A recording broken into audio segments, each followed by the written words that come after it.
လာပါရှင်ဒီနေ့ကတော့100 days on ML off ရဲ့ day 34ရဲ့ lab လေးကိုလုပ်မှာဖြစ်ပါတယ်အဲ့တော့အဲ့ဒီမှာဆိုလို့ရှိရင် multiple model တွေသူ run ထားတဲ့ဟာရှိတဲ့ဟာပေါ်မှာ face လုပ်ရမယ့်ဟာပေါ့နော်အဲ့တော့ start လုပ်လိုက်ပါပြီရှင်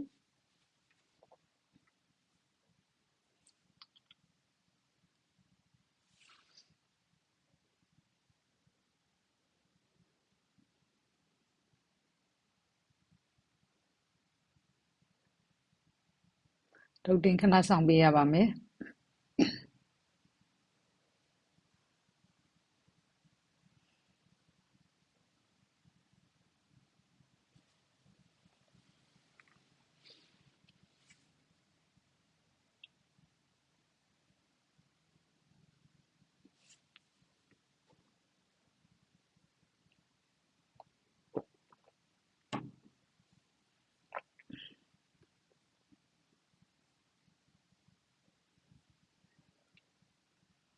Okay အဲ့ဒါဆိုရင်တော့ lab ရဲ့ description လေးကိုတစ်ချက်ကြည့်ပါမယ်သူမှာဆိုလို့ရှိရင် breakout experiment ဆိုတဲ့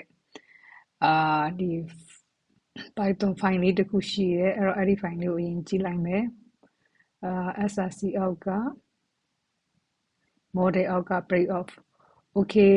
အဲ့ဒါပြီးသွားရင်တော့အဲ့ဒီကောင်ကို run တဲ့အခါမှာဆိုလို့ရှိရင် winning model ရဲ့ဟာကမှားနေတယ်တဲ့ဟို winning model ဆိုတာကအကောင်းဆုံးပေါ့နော်best ဒီ F score အများဆုံးရဲ့ဟာရဲ့ model ကမှားနေတယ်ပေါ့နော်အဲ့တော့report မှာ incomplete report ဖြစ်နေတယ်တဲ့အဲ့တော့ဘာလုပ်ဖို့လဲဆိုတော့ higher F score ကိုဒီ winner ထဲမှာလာပေါ်ရမယ်ပေါ့နော် okay အဲ့ဒါဆိုတော့ပုံမှန်အပြင်တော့ဒီပုံမှန်အတိုင်းပဲပို့9000မှာသူ run နေတယ်run နေတဲ့အခါမှာ UI ရဲ့မှာ breakout experiment ဆိုတဲ့ဟာလေးရှိတယ်တဲ့အဲ့တော့တစ်ချက်ဝင်ကြည့်လိုက်မယ် experiment မှာ breakout experiment ဆိုတဲ့ဟာလေးရှိပါတယ်အဲ့တော့လောလောဆယ်တော့ experiment ထဲမှာဘာမှတော့မရှိဘူး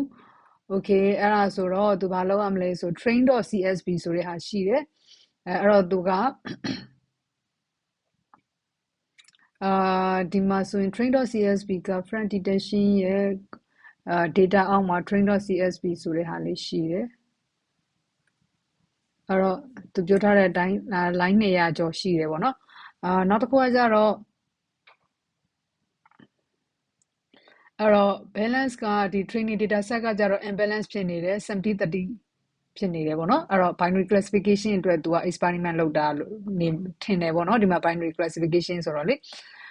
okay အဲ့ဒါဆိုတော့သူ့မှာ train train ရဲ့ python file train gb.python file train lr.python file ဆိုတဲ့3 file ရှိနေတယ်အဲ့တော့ဒီဟာလေးတွေတော့တစ်ချက်ဖွင့်ကြည့်လိုက်မယ်gb အဲ့တော့သူက model 3ခုရှိတယ်ဆိုတဲ့သဘောပေါ့နော်သူက multiple model လို့သူပြောထားတဲ့အတွက်အဲ့တော့ random forest ရဲ့gradient boosting ရဲ့ logistic regression ရဲ့ဆိုပြီးတော့ဒီ binary classification အတွက် model 3ခုနဲ့ဒီရဲ့training data ဒီ200ကျော်နဲ့200နဲ့သူ experiment လုပ်ထားတာအဲ့တော့ဒီမှာ file ကလည်း3 file ရှိနေတယ်အဲ့တော့အဲ့ဒီထဲမှာအကောင်းဆုံးကိုရွေးခိုင်းတာပေါ့နော်ပြီးတဲ့အခါမှာ MLflow မှာmodeling ကိုတက်လုပ်ပေးရမယ်လို့ပြောတယ်ဘယ် model အကောင်းဆုံးလဲဆိုတာသိအောင်အဲ့တော့ F1 score F1 score နဲ့ဒီမှာဆိုလို့ရှိရင်ဒီ3 file ကိုတော့ edit လုပ်စရာမလိုဘူးပေါ့နော်ဒီ file တွေကတော့မှန်တယ်တဲ့အဲ့တော့ edit လုပ်ရမယ့်ဟာကျတော့ breakout ဆိုတဲ့ file ကိုbreakout လုပ်ပေးရမှာအဲ့ဒီထဲမှာ experiment အများဆုံးကိုရှာ winner.json မှာ winner.json ကဘယ်အောက်မှာရှိရလဲဆိုတော့ report အောက်မှာရှိတယ်အဲ့တော့ experiment မလုပ်ထားဘူးဆိုတော့ winner.json ကလည်းမထွက်သေးဘူးပေါ့အဲ့တော့အဲ့ဒီထဲမှာ experiment အများဆုံးရဲ့ဟာရှိနေရမယ်ပေါ့နော်အဲ့တော့ breakout.py လေးကိုပြင်ရမယ်ပေါ့ breakout.py ကိုပြင်တဲ့အခါမှာ run ပြီးတဲ့အခါမှာဗာလဲဆိုတော့ဒီ MLflow မှာလည်းဘယ် model အကောင်းဆုံးလဲတက်လုပ်ပြီးသားဖြစ်ရမယ်နောက်တစ်ခုကကြတော့ဒီ F1 score ကလည်းmetric မှာ F1 score ကလည်းလာပုံနေရမယ်ပြီး winner.json မှာလည်းဒီ model type ရဲ့သူ့ရဲ့သူ့ရဲ့ model name တွေရှိရပေါ့ random forest gradient boosting တို့ logistic regression နဲ့သူ့ရဲ့ F score နဲ့လာပုံနေရမယ်ပေါ့နော်အဲ့တော့ winner.json မှာဆိုရင်တော့သူ့ရဲ့highest အဖြစ်ဆုံးကဘာလဲဆိုတဲ့ဟာပါလာပုံနေရမယ်ဆိုတော့ ဒီ ကျန်တဲ့ file တွေကမှန်ပြီးသားဆိုတော့တစ်ချက်ကြည့်လိုက်မယ်ပေါ့နော်အဲ့တော့ဒီ file ကတော့ပို့9000မှာတော့ run နေတယ်run နေတယ်ဆိုတော့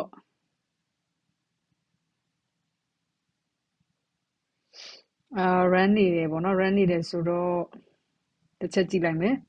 အဲ့တော့ဒီ file လေးတို့အရင် run ကြည့်မယ်ပေါ့နော်အဲ့တော့ run မယ်ဆိုလို့ရှိရင်တော့ Python file ဖြစ်တဲ့အတွက်Python 3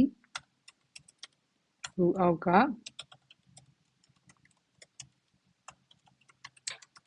threat detection src အောက်က mod ls model အောက်က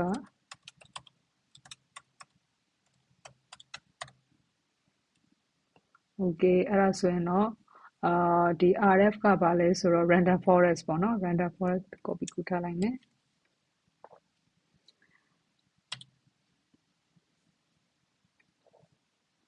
အဲ့တော့ဒါ random forest ကို run လိုက်တာနောက်တစ်ခုကကြတော့train.gb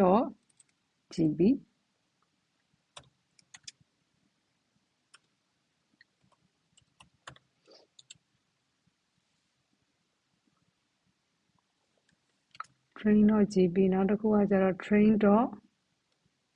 အဲ့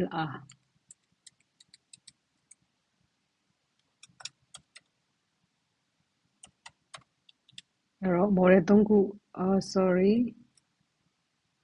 rf lr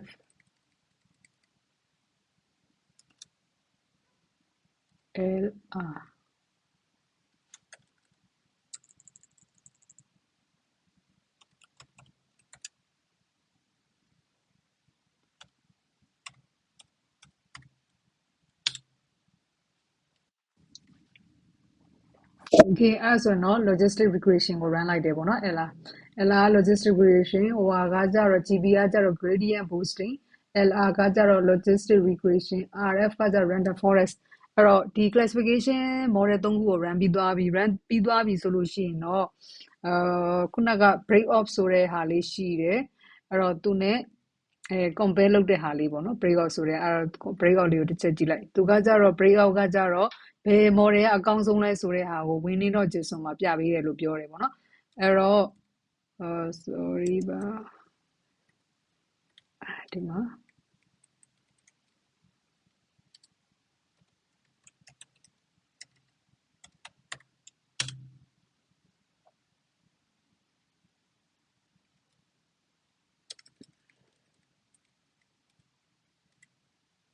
BAKE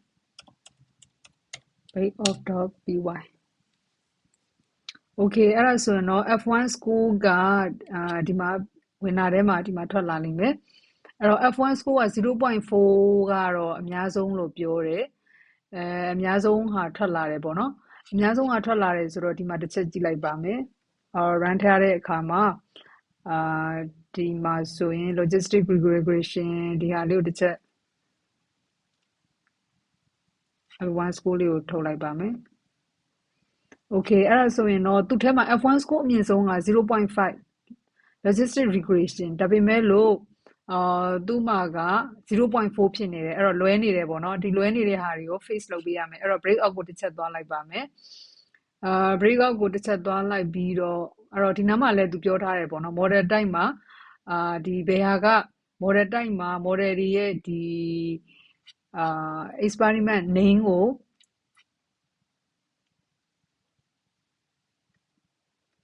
တစ်ခုချင်းစီရဲ့ tab ကို candidate tab နဲ့ဒီဟာလေးဖော်ပြလို့ရတယ်ဆိုဒီနားလေးမှာတော့ပြောထားတယ် okay အဲ့ဒါဆိုရင်တော့ဒီနားမှာတစ်ချက်ကြည့်လိုက်ပါမယ်အဲ့တော့ဒီမှာဆိုလို့ရှိရင် MLflow ရဲ့ search run ပေါ့နော် search run မှာဆိုလို့ရှိရင်သူ့ရဲ့ order တွေကိုဒီမှာဆိုလို့ရှိရင် ascending ငယ်စဉ်ကြည့်လိုက်စီထားတာတွေ့တယ်ပေါ့နော်အဲ့တော့ဒီ ascending ကိုပြင်ပေးရမယ်အဲ့တော့ score မှာDSC လို့ပြင်လိုက်ပါမယ်အဲ့တော့ဒီဟာတွေရဲ့ဟာကိုကြတော့ MLflow မှာကြည့်လို့ရတယ်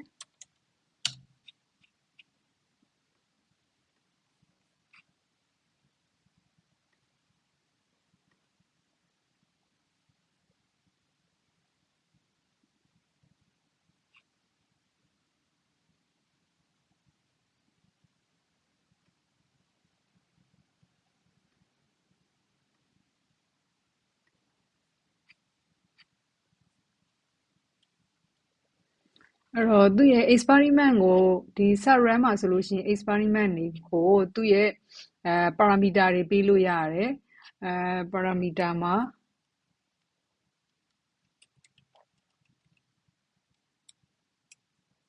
order ပိုင်းမှာဆိုလို့ရှိရင် ascending စီချင်တာလား descending စီချင်တာလားဒီလိုမျိုးတွေပေးလို့ရတယ်ပေါ့နော်အဲ့တော့ဒီမှာတစ်ချက်ကြည့်လိုက်မယ်ဒါက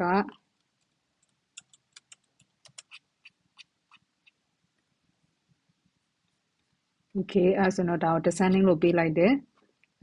နောက်တစ်ခုကကြတော့သူ run ပြီးတဲ့အခါမှာ winner ကို F score ထည့်လိုက်တယ်ပေါ့နော်အဲ့တော့အဲ့ဒီနေရာမှာလဲပထမဆုံးအဲ့တော့ descending စီတဲ့ပထမဆုံးရဲ့ဒီရဲ့ range ထဲမှာဒီ F score အမြင့်ဆုံးကောင်က run ထဲမှာရှိနေမယ်ပေါ့F score တွေနဲ့ဒီခုနက experiment 3ခုပေါ့နော် model 3ခုရဲ့ experiment ကဒီ run ဆိုတဲ့ဒီ array ထဲမှာရှိနေမယ်အဲ့တော့အဲ့ဒီထဲမှာdescending လို့ပြောတဲ့အတွက်ဒီ F1 score အမြင့်ဆုံးကောင်ကဒီထဲမှာရှိနေမယ်ပေါ့အဲ့တော့အမြင့်ဆုံးကောင်ကိုဒီထဲမှာယူလိုက်တယ်အဲ့တော့နောက်တစ်ခုကကြတော့ report မှာကြတော့ဘာတွေထည့်ခိုင်းထားလဲဆိုတော့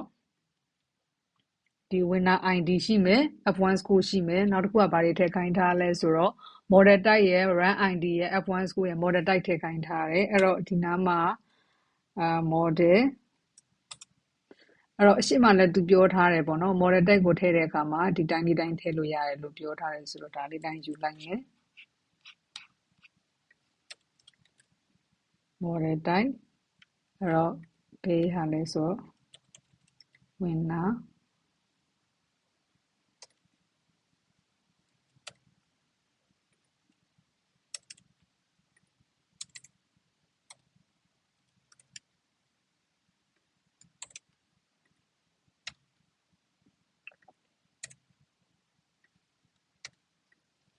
okay အဲ့ဒါဆိုရင်တော့ model ရဲ့ winner type မှာဒီဟာလေးထည့်လိုက်တယ်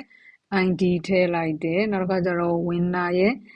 metric F score ထဲကို F score ထည့်လိုက်တော့ဒီကောင်ကြီးက report ထဲကိုရောက်သွားတာတွေ့ရမယ်ပေါ့နော် okay အဲ့ဒါဆိုရင်တော့ကျန်တဲ့ဟာတော့ပြင်ဖို့တော့မရှိတော့ဘူးအဲ့တော့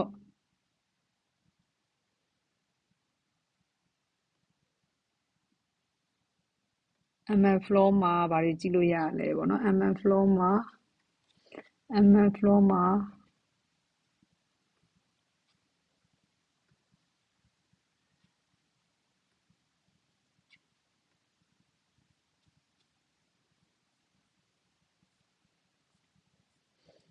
တော့ MM floor နဲ့ပတ်သက်ပြီးတော့ဒီမှာ start run ပြီးတော့ရင်ဘာသူ့ရဲ့လုပ်လို့ရတဲ့ဒီ law ရဲ့ model တွေခုနကcandidate model ပေါ့နော်ဒီဟာတွေဆိုလို့ရှိရင်ဒီ MM floor ရဲ့ဒီရဲ့API document ထဲမှာရှိတယ်ပေါ့နော်ဒီ text document ထဲမှာရှိတယ်အဲ့တော့သူပြောတဲ့အတိုင်းတော့ထည့်ပြီးသွားပြီပေါ့နော် model type ကလည်း3ခုအဲ့တော့ဒီအတွင်းထဲလေးကိုတစ်ချက်ဝင်ကြည့်လိုက်မယ် ranking မှာ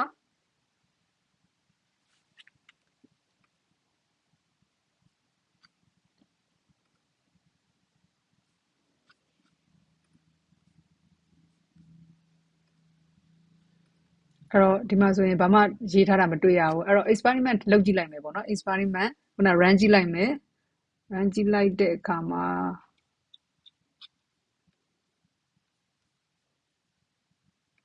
အဲ့တော့ model 3ခုကတော့ run ပြီးသားပေါ့နော်ဘာပဲ run ရမှာလဲဆိုတော့ because ဆိုရဲဒီ3ခုကို compare လုပ်တဲ့ဟာလေးကိုပဲ run ကြည့်ပါမယ်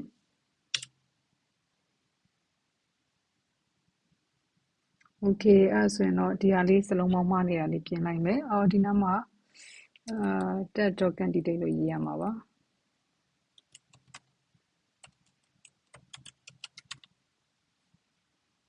okay အဲ့တော့ဒီမှာ run ပြီးသွားပြီဆိုတော့winner.json ထဲမှာ logistic regression 0.5က model ကဒီမှာ winner ထဲမှာပေါ့နော်သူအကောင်းဆုံးပေါ့နော်ဒီ binary classification မှာဆိုရင်အဲ့တော့ okay အဲ့တော့ဒီဟာကိုလည်းဘယ်လိုကြည့်လို့ရလဲဆိုတော့ file folder တွေကနေလည်းကြည့်လို့ရတယ်လို့ထုံးစံအတိုင်း command ကနေလည်းကြည့်လို့ရတယ်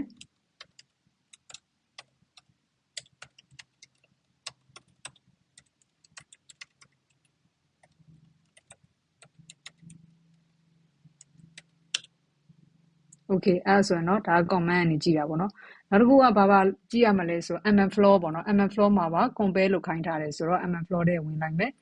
experiment ဟို run ထားတဲ့ဟာကိုတစ်ချက်ကြည့်လိုက်မယ်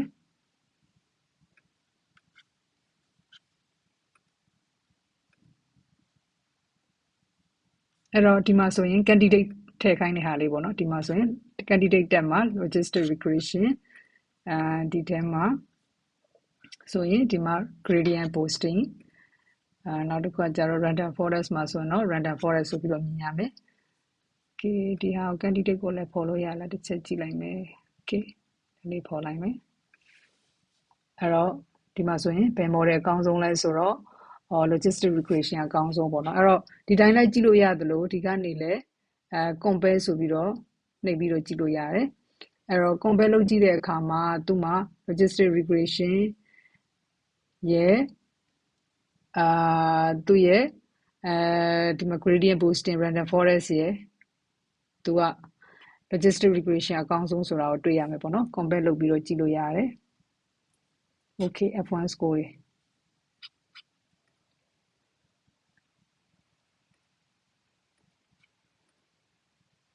okay အဲ့ဒါဆိုရင်တော့ဒီလက်ပြက်သူ့ရဲ့ instruction အတိုင်းတော့ပြီးသွားပြီအဲ့တော့မှန်တော့ check လုပ်ကြည့်ပါမယ်ရှင်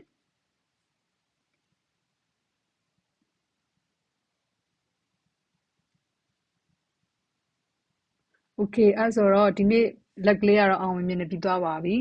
နောက် day 37မှာပြန်တွေ့ပါမယ်ရှင်ကြည့်ရှုပေးတဲ့သူအားလုံးကျေးဇူးတင်ပါတယ်ရှင်